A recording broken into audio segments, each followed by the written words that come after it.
It's very useful for clinical practice, and I wanted to share it with everybody. It is the dyspnea pyramid. That is an approach to shortness of breath. The dyspnea pyramid is indeed a pyramid and is divided into 4 layers.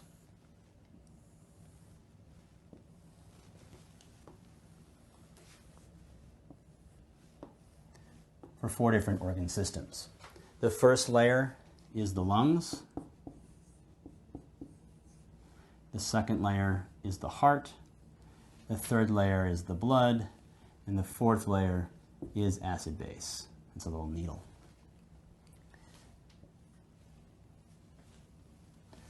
Let's start at the top and work our way down. Acid base is sort of the catch-all because they are not diagnoses in and of themselves.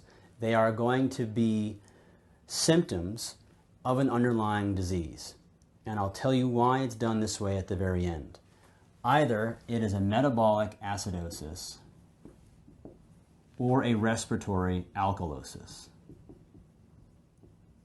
The idea being if you're breathing very fast and don't have an acid-base disorder, you will be breathing off CO2. Symptom. Or you have some underlying metabolic acidosis that your tachypnea is trying to compensate for. More on this at the very end. For the blood, you either have no blood, that is all forms of anemia, or bad blood.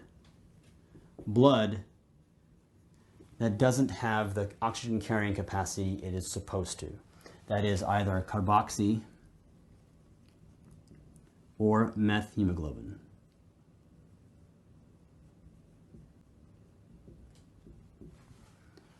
For the heart, there are 3 broad categories that can cause shortness of breath.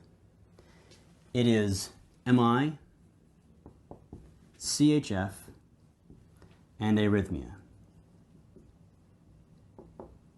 Now, I want you to see this pyramid like an internet website, which each of these being a button. If you find it to be anemia, you click the anemia button, and then a drop-down menu appears and you see all causes of anemia. The same is true with congestive heart failure. You click congestive heart failure and a drop-down menu appears. And this is where it gets very difficult. So I'll come down to the bottom of the pyramid to describe this a little bit further. CHF means systolic or diastolic. It means ischemic or non-ischemic. It means all cardiomyopathies and anything that presents like CHF. So this incorporates pericardial tamponade or valve failures. And the reason why it does, and the reason why anemia captures all anemia, is because all causes of CHF physiology present with the same findings. If you have LV dysfunction, you'll have pulmonary crackles as well as dyspnea on exertion. If you have right-sided failure, you'll have peripheral edema, JVD, shortness of breath, dyspnea on exertion. The questions you ask to get into this box of heart failure don't change based on whether or not it's ischemic or non-ischemic, systolic or diastolic or whatever. Once you get to CHF, and that's your diagnosis, then you ask additional questions and physical exam maneuvers as well as diagnostic testing to figure out what cause of CHF it is. This is designed to be the initial approach to shortness of breath. And the whole method comes together at the very end. So rather than expanding each of these into 75 of their own differentials, it's a broad category that gets you there in terms of clinical reasoning, and then once you're in this box, it expands to another broader differential. The last one is the lungs, and it's a big one. It's the longest column, longest row, because there are so many diagnoses. I lump all of the P diseases together.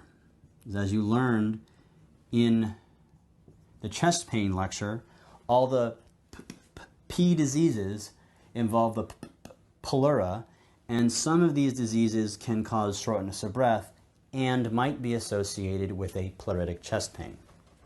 They are pneumonia of any kind, pneumothorax, pulmonary embolism, pleural effusion, and a pulmonary cancer. That's the one that really doesn't work. Pneumonia, pneumothorax, pulmonary embolism, pleural effusion, and pulmonary cancer. Now, this pulmonary cancer may not be pleuritic if it's central and causing an obstruction, but it's only the peripheral tumors that involve the pleura. But you also have diseases like obstructive lung disease, that is going to be COPD and asthma, all forms of interstitial lung disease or restrictive lung disease, and diffuse alveolar hemorrhage. Again, not entirely complete. It's not an all-comer mnemonic, but what it does is it helps you narrow down what questions you're going to ask and what physical exam maneuvers you're going to do, and finally the testing. And here's the thing.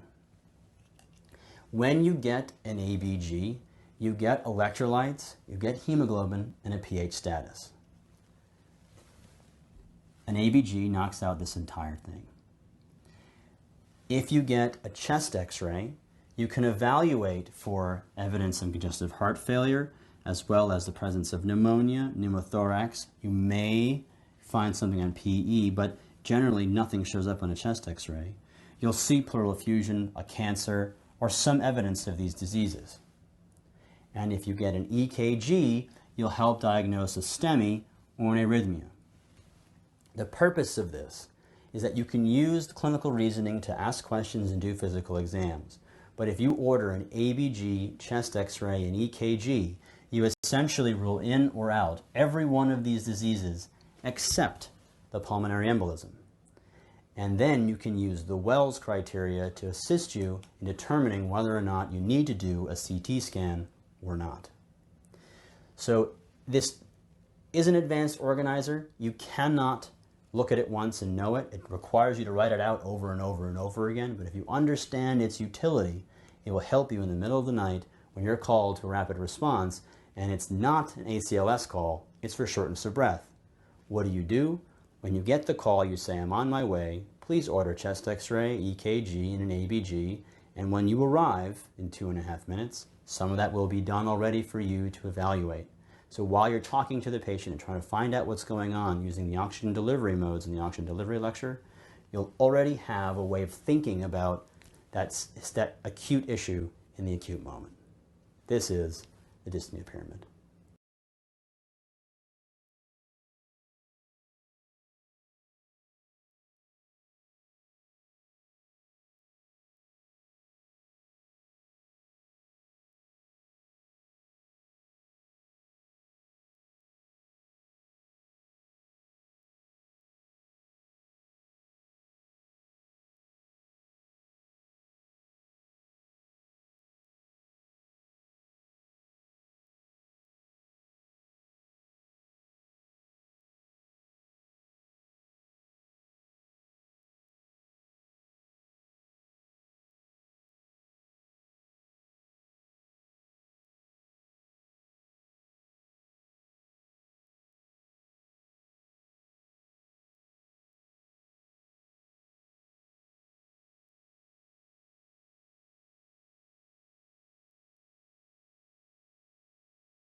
something called the ROTH test, R-O-T-H, or the 8-second test. So what's that? It's really simple.